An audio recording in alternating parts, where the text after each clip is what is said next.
Greetings, everyone. This is Dane Diesel, and I want to welcome you to another episode of the Billionaire Belief Show. This is the first one of the year. So this is, I should say, a very special event. We're going to get the year kicked off to a great start. And I just want to begin the year off, obviously, with some goals and making sure that we understand how important these goals are and why we need to write them down and what we need to do to make sure that we achieve them. So without further ado, let's dive in.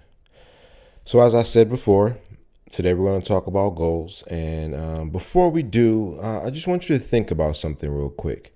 Have you ever had something you wanted to do that you didn't accomplish? I want you to think about how you felt.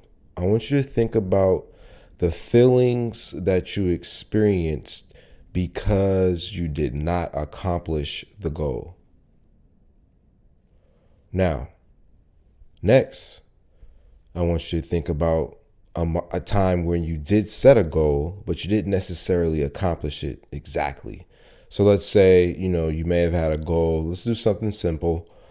Let's just say, you had a goal to read 12 physical books in a year, but you only read 6. How did that make you feel? Think about it.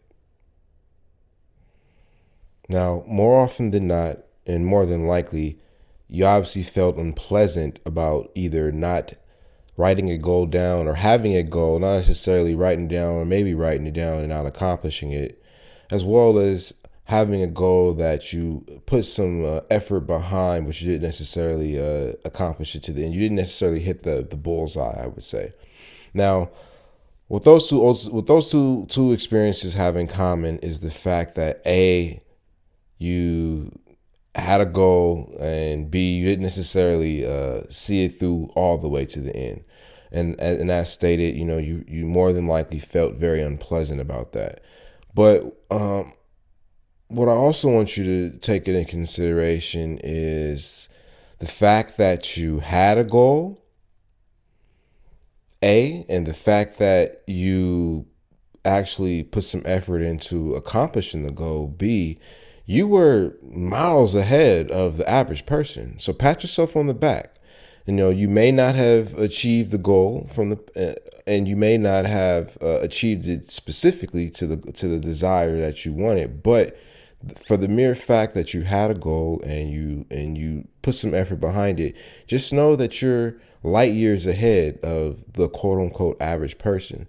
So with that being said, if you're listening to this, then obviously, your intention is to achieve some goals. So let's talk about a recipe that you can use to achieve your goals, a formula, a methodology, a process, a strategy. Now, I'll be the first to admit I have spent years writing goals down. I have spent years not achieving goals. Come December, I'm if I could find my goal sheet, you know what I'm saying? I look back at it and I may have accomplished 1 or 2, maybe 3, but never the whole list in the entirety. So with that being said, I'm guilty myself of not following through, but there is still some magic behind the process of getting the goal, having the goal in your mind, transferring it from your mind to a piece of paper, and then putting the work in, executing so that you can achieve the goal. And I have done that. So I know that, people, you listening to this, you may or may not have struggled with goal setting. You may be a goal setting all-star, and you may be fresh out the box. You may be green to it. But at the end of the day, as always, the purpose of this show, it's ultimately just to help you break your family cycle of poverty. That's really what we're all about here, Billionaire Belief. We're all about financial education, using financial education as the way out of the quote unquote abyss, out of the hole, out of debt, out of all the unpleasant experiences that we have in our lifestyles, and a lot of them, based upon the decisions that we've chosen to make with money. So, it's just my goal, it's just my intention to, put out some good financial information out there, some good financial education information, things that I've learned, that I've used, that have helped me, that have allowed me to move forward, as well as information that I aspire to that I'm using that I'm using to build something that I aspire to achieve. And most importantly, for you, the listener, I mean, I'm doing this for you. I really, really, really want to help you break your family cycle of poverty. I really, really, really want to see you achieve your goals. But in order for you to do that, there's some steps that you have to take. And if you want to break your family cycle of poverty, then you're ultimately going to have to own assets that pay you more than your salary would. And in order to own assets and buy assets that pay you more than your salary would, that's going to require that you have your finances on point. And by having your finances on point specifically, I mean making sure that you're increasing your income, making sure that your savings is building up, and making sure that your credit scores are rising. Like, that's how you know your finances are on point. If those three things are happening, then your finances are definitely on point. And to get your finances on point, it requires that you manage your finances aggressively. So this is things like money management, tracking your income, tracking your expenses, making sure that you pay any credit card debt, as well as any student loan debt or any other type of mortgage debt, car loan debt that you have, on time, so that you don't get negative demerits on your credit report, but ultimately get into a place where you minimize the quote unquote bad debt, which is your consumer debt and your credit card debt. And, meaningless liabilities that I'm not going to say meaningless liabilities, but liabilities, let's just say, in the form of a house mortgage that you don't necessarily have the funds in place to, since you didn't necessarily have the funds in place to buy it outright, then, it's kind of taking money out of your pocket. So here at Billionaire Belief, we believe assets put money in your pocket, liabilities take money out of your pocket. So yes, we do believe here at Billionaire Belief, I do believe that a house that you live in, that you're paying for out of your pocket, that money is coming out of your bank account, is not an asset, because in the financial world, you are holding a liability, a mortgage payment. I'm not saying owning a house is a bad thing. But from a financial education, financial perspective, these things matter. So understand what you have. Now, to bring it back to goals, before I got into that little tirade right there, we left off on a method. We left off on a recipe that we can use to achieve our goals. Now, this year, I am trying something new. Give you a little background. I am a member of the illustrious and the distinguished gentlemen of the Kappa Alpha Psi Fraternity Incorporated. And, my chapter and I, we definitely stay connected. We definitely stay in touch. And a few of my frat brothers, they were talking about goal setting. And I was just like, yo, it's funny that you say that, because I was definitely thinking about the same thing. But more specifically, he was talking about having an accountability partner. And I'm like, yo, I'm with that. That's definitely something I want to add to my repertoire. So he shot me a link. He said, listen to this, do the work, and let's link back up and discuss our goals. So he shot me a link of a podcast episode of Ed Mylett show. And Ed Mylett is pretty much a financial services rock star. Look him up. But I first originally came across Ed Mylett through an interview he did with Grant Cardone. So when he shot me the information, automatically I'm like, yeah, like, this is definitely something I want to be tuned into. So I tuned in, listened to what he had to say, and at the end of the day, his recipe, his formula, his methodology for goal setting, it made sense. It seemed practical and something that I could do. So I definitely felt it was an upgrade to the goal setting system that I had been using before. So, why not? Let's try something new. So there was a few important things that he did say about the process of goal setting that stood out to me. One being, obviously, the reasons why we need to goal set, why they're important. And obviously, writing your goals down, just automatically writing them down puts you light years ahead in being able to achieve them compared to somebody that doesn't have a goal and or has a goal but doesn't write it down. And then B, most people don't do it. The average person just doesn't do goal setting. So automatically, by you thinking, oh, I got to get my goals down, just know that you're light years ahead. You're already running a mile ahead of the pack.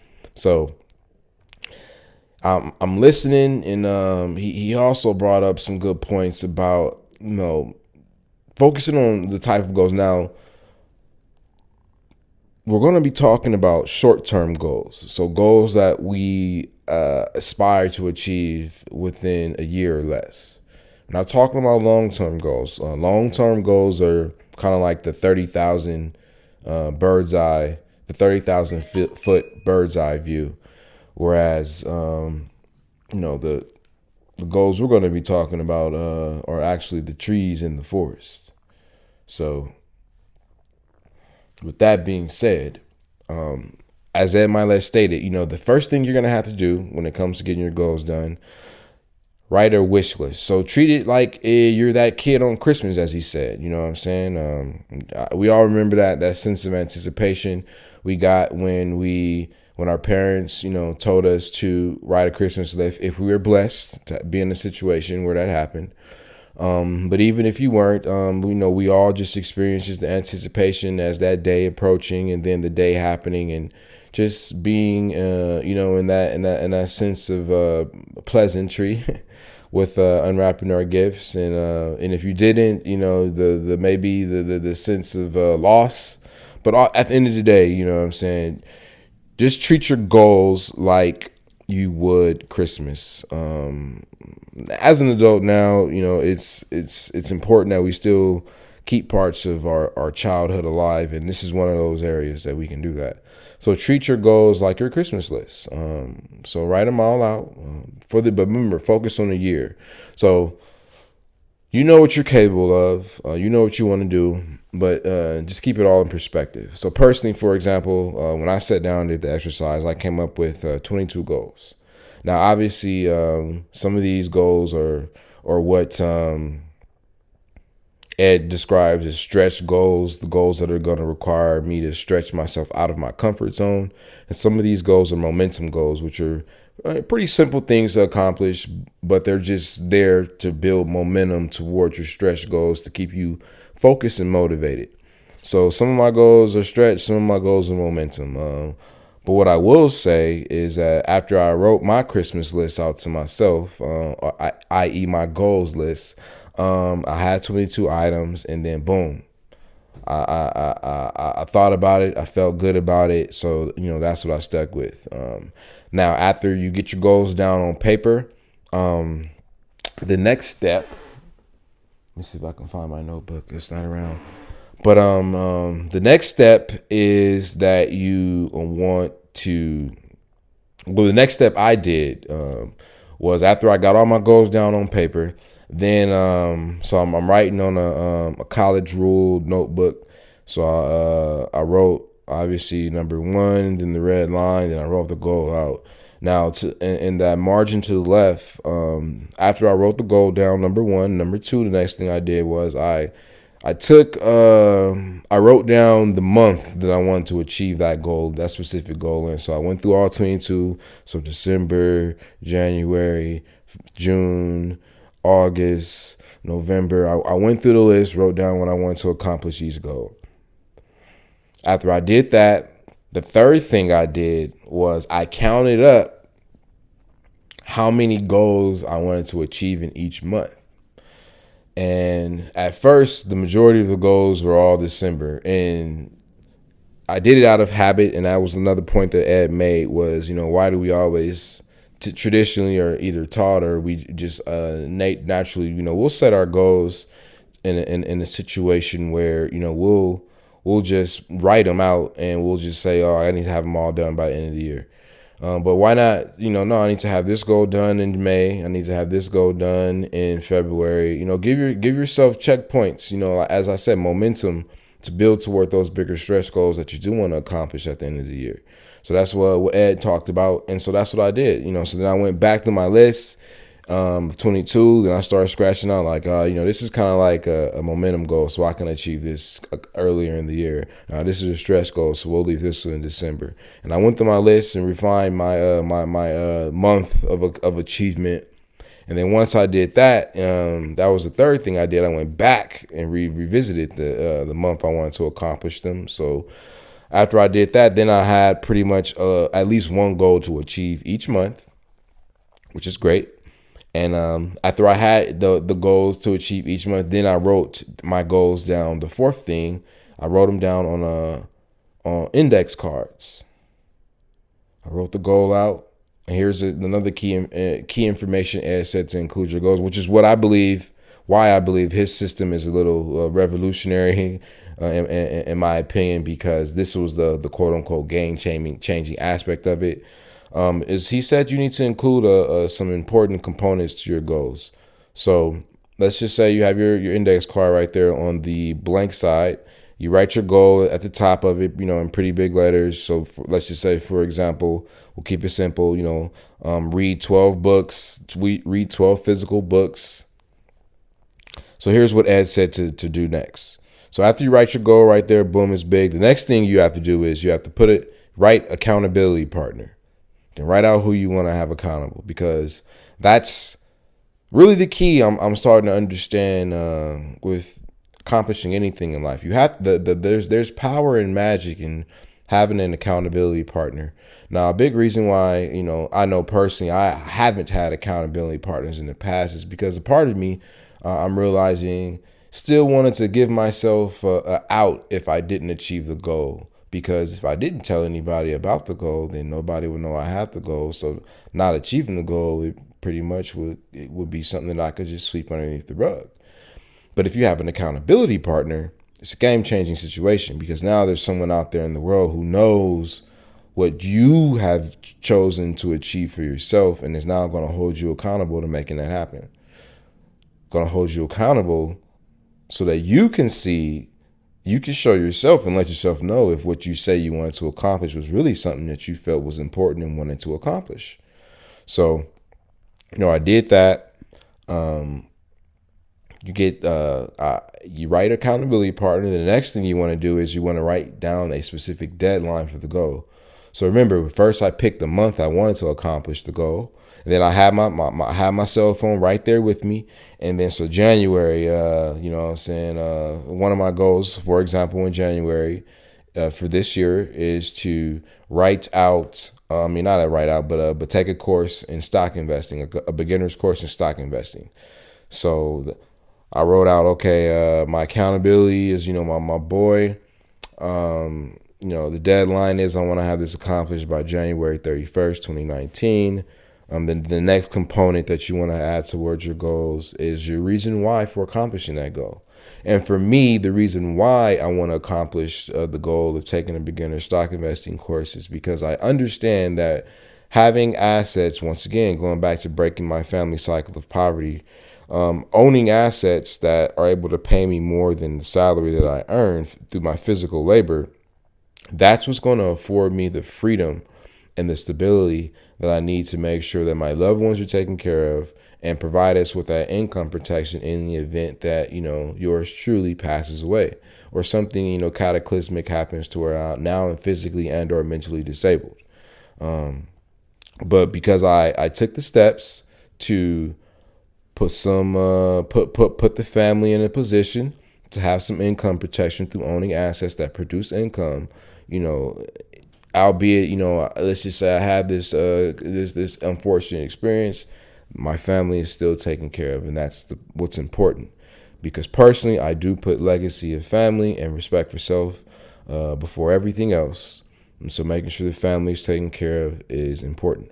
So with that being said, you put your reason why, and that's going to remind you, and when you're having those moments of boredom, those confidence crises, or, those moments where you're deciding what you're going to look at on Netflix, snap yourself out and get to what's really most important to you, which is making sure that come Christmas time, Santa quote unquote delivers what you are expecting, which is your goals. So you put your reason why. And then the last element you include is resources. What resources are you going to need to accomplish said goal? So to take that course, I said, I'm going to need to obviously find the resources I'm going to need is the internet. I'm going to need some cash, obviously, more than likely to pay for it. I'm going to need some transportation. I'm going to need some notes. I'm going to need some business cards to pass out to the people that I meet while I'm there. And I think that was it. But as you can see, that's important. That's important. Having that down on paper. So like I said, I wrote that down on my index card and I went on to the next goal. Then I did that for all 22 goals, and I pretty much laid them all out so I could see from a year's perspective what I need to accomplish. Obviously, like I said, the end of the year was heavy with most of the goals because that's where most of the stretch goals were. But I made sure I had a goal for each month of the year to provide me with momentum to push me towards the achievement of the stretch goals, as Ed Mylett talks about. But all in all, I got it all down on paper. And then the next important thing that we need to do is we need to say these things, visualize these things, speak these things into existence on a daily basis. And most importantly, expect success. Stay in a mindset of expectation. And I'll just share a real quick story about that. There was a point in my life where I came across some information that was talking about expectations, and somehow I interpreted from this information that it wasn't good for me to have expectations. So at that moment, I stopped having expectations. But at that moment, when I look back 2020, what I realized was by not having expectations, I didn't really go anywhere in life. That's just the God honest truth. So expectations are important, but what I will say is you don't have to necessarily fake it till you make it, because I understand how psychologically ambivalent of a position that could put you in, thinking like, well, I don't necessarily have these things, but I'm telling myself I have these things. Why am I? But if you're in a mindset of expectation, where it is mostly, like I expect to be in a position to own a lucrative asset portfolio that produces income for my family and provides me with income protection in the event of my untimely death and or physical and mental disability. You know what I'm saying? Like, boom, you know what I'm saying? You're in the game. So have that, having that as a thought, is important. So boom, make sure you do it. But ultimately, when it comes back to goal setting, that was the formula, that was the process, that was the math, that was the science, per Ed Mylett.